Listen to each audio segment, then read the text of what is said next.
그 다음은 저 이제 좀 약간 정치 얘기인데, 이제 미국에서 지금 반독점 법안이 지금 출범이 되고 있어요. 그래서 막 지금 이제 바이든 행정부가 새로운 FCC 수장을 지금 지명을 한 상태고, 그 다음에 그러면서 이제 본격적으로 그 반독점, 이제 작년에 뭐 아시다시피 작년에 이제 엄청난 규모의 반독점 관련 청문회를 했었죠. 그때 막 저커버그도 나오고 마크 저커버그가 나오고 팀 쿡도 나왔고, 그때 제프 베조스, 뭐 지금 이제 CEO 아니지, 곧 이제는 CEO 아니지만 그 당시 CEO였던 제프 베조스도 나오고, 그다음에 저 누구야, 구글의 누굽니까, 순다르 피차이도 나왔었죠. 그래서 그랬었는데 이제 이 조사 결과를 기반으로 한 법안들이 나왔습니다. 그래서 총 6개예요. 아닌가? 5개인가? 6개예요. 6개. 총 6개인데 이제 하나씩 이제 얘기를 해보도록 하겠습니다. 첫 번째는 Merger Filing Fee Modernization Act인데, 뭐 번역을 하자면 합병 제출 수수료 현대화 법안이에요. 이게 무슨 소리냐?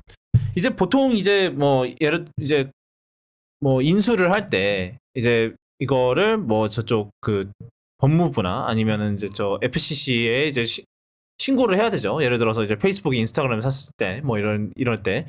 근데 이때 수수료를 내요. 수수료를 뭐 아마 여태까지는 원래는 내고 있다가 중간에 없어졌는데 이제 다시 내는 거예요. 그래서 이게 왜 중요하냐면, 그러니까 이쪽 여태까지는 이제 이런 이제 반독점, 이렇게 합병 시점에서의 이제 반독점 여부를 조사하는 게 이제 인력이나 자원이 굉장히 부족했었어요. 그러니까 예산도 잘 안 나오고, 그다음에 그러다 보니까 인력도 없고, 그래서 뭐 그러니까 이제 의원들이 생각을 하기로는 이제 페이스북이 인스타그램을 인수하는 그거를 허가를 한 이유가 그 당시에 뭐 FCC나 법무부나 둘 다 인력이 부족했고 자원도 없어서 대충 받기 때문이다. 그러니까 이제는 대충 볼 일이 없더라고, 우리가 충분히 화력을 지원을 해주자 라는 취지로 나온 법안이에요. 그러니까 그 화력을 이제 이 합병을 이제 인수를 하려는 회사에서 내는 거죠. 그러니까 아마 이게 수수료라고는 하는데 엄청난 양의 수수료겠죠. 뭐 몇천만 원 하지 않을까? 한 번 할 때? 아닌가? 그거보다 훨씬 더 하려나? 적어도 그거 심사하는데 드는 행정력을 커버할 비용은 청구하겠죠. 네. 아마 제 생각에는 뭐 이런 거 달 단위로 하니까. 아마 그런 거 아닐까요? 그 인수 금액의 몇 퍼센트 이런 식으로 하지 않을까 싶기는 한데, 지금까지 왜 안 요구했냐, 이게 너무 의문스러울 정도고. 뭐 이거는 있었다가 당연히 없어졌대요. 예. 합리적인 거죠. 이거는 당연히 행정력을 쓰는데 그만한 비용을 내라고 하는 건 당연한 거고, 이건 뭐 우리나라도 있는지는 모르겠는데 없으면 따라하면 될 것 같고. 그 다음은 State Antitrust Enforcement Venue Act예요. 이거는 좀 번역하기는 좀 귀찮으니까 바로 어떤 건지 설명해 드리자면, 이제 미국 같은 경우는 이제 주 차원에서 이제 이런 반독점 소송이나 이런 걸 하는 경우가 많아요. 그러니까 이제 어터니 제너럴이라고 해서 주 내에 있는 최고 법무관이 이제 이런 반독점 제소를 하는데, 아마 여태까지는 법원이 약간 그러니까 다른 곳으로 어사인이 될 수 있는 그런 문제가 있었나 봐요. 그렇게 되면은 뭐 좀 이제 이 최고 법무관 입장에선 불리해질 수 있는 그런 경우가 있었는데, 이 법안에 따라서 이제 주 최고 법무관이 이렇게 반독점 제소를 할 경우는 자신이 원하는 법원에 선택할 수 있는 그런 법안이, 그러니까 자기가 주장하는 포인트가 좀 더 유리하게 들릴 수 있는 곳을 선택할 수 있는, 뭐 아마 자기네 동네, 자기네 주에 있는 법원이 대부분 그렇겠죠. 그러니까 약간 그런 거예요. 내가 이제 우리 주의 그 사정을 생각을 해서 이제 반독점 제소를 했는데, 엉뚱한 뭐 반대쪽에 있는 주에 있는 법원이 어사인이 되면은 여기에 있는 판사는 이 주의 사정을 모르잖아요. 그러니까 그런 면에서 좀 문제가 생기는 거죠. 그래서 그것 때문에 아마 이제 생긴 법안이라고 보면 될 것 같고요. 지극히 미국적인 법안이죠. 이건 우리가 신경 쓸 바가 없어요. 이건 뭐 주마다 다릅니다. 그 문제잖아요. 이건 우리가 알 바가 아니고. 뭐라고 하더라 이거 venue shopping이란 말도 들어본 것 같은데 이런 거 해가지고 이제 어느 주에서 소송하는 게 나한테 제일 유리한가 이게 정말 웃긴 일이죠. 와 진짜. 그걸 누가 이제 venue shopping이라고 했던 것 같아요. 이제 뭐 제가 아. 어디서 들어봤는지 기억이 안 나는데 우리랑은 전혀 상관없고요. 그 다음은 액세스 액트라 그래서 이거는 이제 뭐 간단하게 얘기하면 이제 데이터 휴대성과 호환성을 골자로 하는 거예요. 그러니까 내가 예를 들어서 뭐 애플 걸 쓰다가 뭐 구글 걸로 갈아탄다, 뭐 아이폰을 쓰다가 안드로이드를 갈아탄다 그랬을 때 이때 내가 갖고 있는 데이터를 옮기는 데 있어서 어려움이 없어야 된다라는 그런 유의 법안이고요. 근데 이 법안 같은 경우는 이제 캘리포니아주 쪽의 의원들이 반대를 많이 했다고 해요. 왜냐하면 그 회사들이 대부분 다 이제 캘리포니아에 있죠. 뭐 애플, 구글 뭐 이런 애들. 그래서 그쪽에서 이제 그쪽을 대표하는 이제 그 캘리포니아주 하원 의원들이 좀 반대를 좀 했다고 합니다. 그래서 일단은 통과는 됐는데 이거는 좀 나중에 좀 싸울 여지가 좀 있을 것 같고요. 사실 소비자 입장에선 거부할 이유가 없죠. 이건 너무 좋은 거고 뭐 중국에 넘어갈 거라고 우려는 한다는데 그건 딱히 우려 안 해도 될 것 같은 게 합리적인 사람이라면 그런 보안 우려가 있는 곳에 자기 개인정보를 맡기지 않을 의도적으로 맡기지는 않을 것 같아요. 그건 어디까지나 개인의 선택이기 때문에 그렇죠. 뭐 예를 들어 내가 네이버에 있는 사진들을 얼른 다른 구글로 옮기고 싶다. 반대로 이제 구글이 갑자기 유료화를 했으니까 다른 데로 옮길래 이제 편하게 할 수 있는 거잖아요. 이게 호환이 되면 이미 어느 정도 호환성은 있어요 지금. 근데 이걸 하면 더 좋아지니까 그게 아마 지금 있는 호환성이 생긴 게 제가 알기로 GDPR 때문인 걸로 알고 있는데 맞아요. 그럴 거예요. 예. 예, GDPR 때문에 생긴 걸 이거 좀 더 확장하겠다. 뭐 좋은 거고. 그 다음은 플랫폼 컴피티션 앤 오퍼튜니티 액트예요. 그래서 이거는 이제 그 페이스북 아까 좀 전에 얘기한 페이스북이 인스타그램 인수했던 거에 대한 좀 약간 다이렉트 그걸로 나온 건데 간단하게 얘기해서 이제 신규 경쟁사의 인수를 이제 그 인수 조건을 인수할 때 이제 그런 뭐 반독점이나 이런 거에 있어서 조건을 어렵게 만드는 거예요. 그러니까 이게 신규 경쟁사인데 그러니까 예를 들어서 페이스북이랑 인스타그램의 관계를 보면 돼요. 그러니까 페이스북도 그렇고 인스타그램도 그렇고 둘 다 소셜 네트워크죠. 소셜 SNS 회사기 때문에 그러니까 동종의 이제 다른 그러니까 잠재적으로 경쟁을 할 수 있는 업체를 경쟁을 없애려고 먼저 이제 선제적으로 인수를 하는 상황이 왔을 때는 이제 더 이제 높은 수준의 그런 심사를 받게 되는 그런 거죠. 그러니까 이것도 신규 경쟁사의 인수를 어렵게 만든다. 과연 이거는 참 필요한데 디테일이 중요할 것 같아요. 디테일이 중요해요. 이게 선택의 자유를 침해한다고 볼 수 있는 거니까 이게 신규 경쟁사를 어떻게 정의할 것인가. 그렇죠. 그게 제일 이게 이런 법은 정의를 어떻게 하냐에 따라 범위를 어떻게 잡느냐에 따라 개판이 될 수도 있고 잘 될 수도 있고 취지는 동의하는데 정의를 하는 게 굉장히 어려울 거고.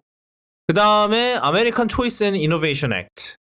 이것도 간단하게 설명을 하면은 자사 서비스의 역차별하는 행위. 그러니까 자사 서비스를 좀 더 우선으로 표시해준다. 예를 들어서 뭐 구글에서 뭘 검색을 했는데 구글 서비스가 검색 결과가 가장 상위로 나온다. 이런 거를 금지하는 거고요. 이거는 뭐 우리가 지금까지 했던 얘기죠. 뭐 통신사가 자사의 서비스에는 요금 안 물리는 역차별 행위. 뭐 그런 것도 있죠. 것- 그런 경우도 있죠. 예, 맞아요. 예, 그런 거를 막겠다는 건데 이것도 오히려 기존 사업자들의 반발을 어떻게 막을지는 봐야 될 것 같아요. 이건 근데 경쟁 측면에서는 좋지만 이제 소비자 입장에서는 야, 나 패키지로 사면 싸게 해준다는데 왜 그걸 막는 거냐?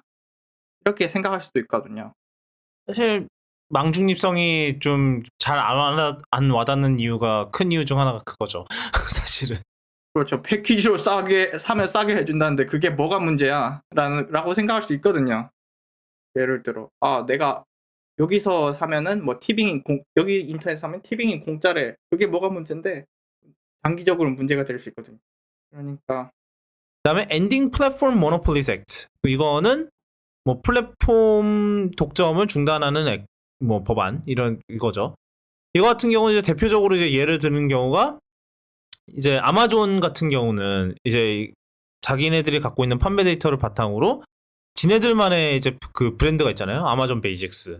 그러니까 이런 류의 사업을 할 수 없다라는 법안입니다. 그렇죠. 마켓을 만드는 사람이 마켓에서 상행위까지 하면은 문제가 된다. 이미 되는 걸 보고 있기 때문에 그러니까 뭐 그 하다못해 그런 뭐 저 알렉사 이런 그 에코나 이런 거는 그렇다 쳐요, 사실. 근데 이거는 이제 약간 치트키를 갖고 들어가는 거잖아요. 자기네들이 판매 데이터를 다 쥐고 있고 그 판매 데이터를 기반으로 해서 이제 마켓 리서치, 그러니까 마켓 연구, 이제 그 시장 연구에 대한 거를 그냥 약간 치트키를 쓴 거잖아요. 자기네들이 제일 큰 그거고 결국은. 남들은 경쟁하고 있는데 자기는 이제 진짜 전지적 신의 관점에서 제품을 팔면 경쟁이 되겠냐고요. 안 되는 거죠. 심지어 이제 단가도 후려치던데 보니까 그러니까 그 뭐였죠? 예전에 저희 갑자기 카메라백 카메라 백 이름 뭐였지? 그 픽 디자인 거 베꼈을 때 픽 디자인 거 보면은 이제 단가까지 후려치던데 경쟁이 안 되잖아요. 이러면 불공정한 경쟁인데.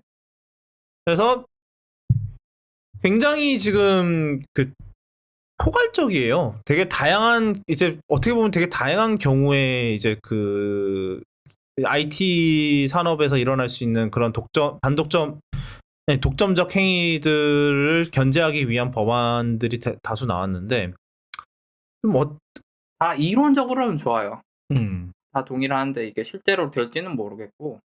그런데 뭐 양당에서 뭐 다들 크게 지지를 한다는 거 보니까 그거는 예, 좋네요. 그게 약간 요즘 최근 미국 정치판에서 참 흔치 않은 일이죠. 그렇죠. 그렇죠. 양당이 지금 같이 합심해서 양당이 지지하기 쉽지 않아요, 미국에서. 예, 양당이 합심해서 이렇게 때리는 양당이 이렇게 합심했던 게 그 진주만 이후로 있었던가 싶긴 한데. 저기요, 거기까지 가요? 그래서 네, 이러는 게 쉽진 않죠. 진주만이 벌써 80년 전인 거 알아요? 그래서 뭐 일단은 이게 어떤 영향을 미칠지는 지켜봐야 되는 것 같고요. 그래서 사실은 여기에 이제 좀 아직 언급이 안 된 내용이 지금 요즘 말만은 이제 그 애플의 그건데 앱스토어 관련 내용은 좀 아직은 안 나와 있는데 최근에 이제 팟캐스트에서 좀 재밌는 이제 주장을 하나 들었어요. 그러니까 요지는 뭐냐면 애플이 이제 그 실제로 법이 나오기 전에 먼저 꼬리를 내려야 할 것이다. 왜냐하면은 사실 그러니까 솔직히 말해서 이 정치인들이 솔직히 이제 IT 산업에 대해서 물론 공부를 하겠지만 이제 공부를 최소한 보좌관들을 시켜서 공부를 해서 이제 법안을 만들겠지만 얘네들 그 현업에서 뛴 사람들에 비해서 얼마나 잘 알겠냐. 그러니까 뭐 이미 많이 봤잖아요. 뭐 먼 옛날 마크 저커버그 이제 캠브리지 애널리티카 사건 때 마크 저커버그 이제 해놓고 이제 앉혀놓고 페이스북은 뭘로 돈을 법니까? 의원님 저희는 광고를 팝니다. 이거 했던 적 있잖아요. 멀리 갈 거 없어요. 우리나라에서 왜 워드를 한컴에서 안 사고 마이크로소프트에서 샀어요. 이런 회사 우리나라도 멀리 갈 필요 없어. 하여튼 그래서 이제 그러니까 그러니까 한계가 있잖아요. 그러니까 이 산업을 이제 이 사람들이 하기에는 물론 이제 지금 FCC나 뭐 이제 그런 정부 기관에 이제 요번에 FCC 커미셔너가 뭡니까? 위원장? 위원장, 그러네. 그 위원장으로 고용된 분이 이제 옛날부터 이제 지금 되게 젊으신 분이에요. 32살인가 그렇다는데 이제 이분이 이제 대학원생 때부터 이제 아마존의 그런 독점 행위에 대해서 책을 쓰고 비판을 했던 분인데 이제 이분을 이제 바이든이 이제 데려다가 이제 위원장으로 앉혔거든요. 그러니까 이분이 이제 위원장이 되기 전에 이제 그 실제로 이제 FCC 위원 중 하나로 이제 그게 됐는데 이분이 그거 됐을 때도 양당에서 다 동의를 해서 거의 만장일치로 들어갔대요. 그러니까 지금 약간 미국 정치판에서 이제 이런 빅테크 때리기를 이제 본격화를 하려는 거거든요. 이게 왜냐하면 이게 물론 각자만의 이유가 있어요. 뭐 이제 진짜로 민주당은 그 독점 때문에 독점이 우선인 거고, 그 다음에 이제 저 공화당 같은 경우는 아직도 나오는 정치적 뭡니까 그 차별. 트위터는 공화당을 싫어해 이런 거? 예, 그거요. 그거를 때리려, 그러니까 목적이 좀 다르긴 한데 결국은 원하는 것 같은 거예요. 때리는 거. 하여튼 그렇기 때문에, 그러니까 사실 솔직히, 그러니까 아까도 얘기했지만 그러니까 보좌관들을 시켜서 이제 벼락치기 공부를 시켜서 해서 정책을 내놓는다고 하지만, 이 벼락치기를 한 게 그래봤자 벼락치기잖아요. 이제 그 현업에서 굴러본 사람들보다는 못할 거 아니에요. 물론 옆에 이제 그걸 자문을 해주는 분들이 있다고 하더라도. 그러니까 이제 현업의 이제 그런 실정도 잘 모르는 이제 이 정치인들이 들어와서 니네들 사업을 완전히 망치기 전에 먼저 꼬리를 내려야 한다는 거죠. 그러니까 이게 사이드 로딩이 문제가 됐건, 이제 최근에 애플이 이제 사이드 로딩을 하면 우리는 아주 되는 거예요라는 그런 내용의 그 무슨 좀 팜플렛을 내놨었어요. 그러니까 팜플렛 대충 보니까 그거예요. 그러니까 사이드 로딩 하면은 아이폰 보안이 망하고요. 그렇고 그런 내용들이 있습니다.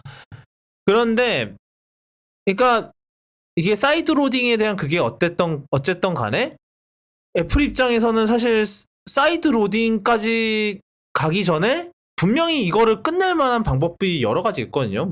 일단은 당연히 그 수수료 낮추는 거, 좋은 수수료 낮추는 것도 낮추는 거고, 그 다음에 이번에 이따가 얘기하겠지만 윈도우 이제 마이크로소프트가 한 것처럼 다른 결제 시스템을 이용할 경우에는 우리가 수수료를 가져가지 않겠습니다. 그런 정책을 쓴다든지. 그러니까 충분히 그 이전에 적당히 꼬리를 내리면은 이제 이 정치인들 특성상 관심이 없어져서 더 이상 안 쫓아올 거란 말이에요. 근데 사실 애플이 여태 계속해서 사이드 로딩 안 좋고, 그리고 우리가 30%를 가져가는 건 앱스토어를 운영하는 데 있어서 필수적이고, 이 주장을 계속 되풀이를 하게 되면은 계속 보게 된다는 거죠. 그 정치인들 입장에서는. 계속, 그러니까 이제 뼈다귀를 계속 던지는 거잖아요. 그 정치인들이라는 이제 댕댕이들께, 말이 좀 이상한데? 하여튼, 그렇게 계속 던지는 꼴이 되기 때문에 결국은 더 안 좋은 걸로 돌아올 거라는 거죠. 그러니까 만약에, 그러니까 그 법이 만들어지기 전에 애플에서 먼저 꼬리를 안 내리면은 애플한테 훨씬 불리한 법이 만들어져서 이제 애플한테 돌아올 거고, 진짜 제 생각에는 만약에 진짜로 그 이전에 진짜 아까 제가 얘기한 수수료 내리는 거나 이제 그런 거만 해도 솔직히 사이드 로딩까지 안 갈 것 같아요. 사실 사이드 로딩은 그 자체만으로도 사실 위험 요소들이 있는 건 확실하고, 그러니까 그거를 이제 앱스토어가 그거를 막아내는 데 있어서 중추적인 역할이냐, 그건 물론 다른 문제입니다만.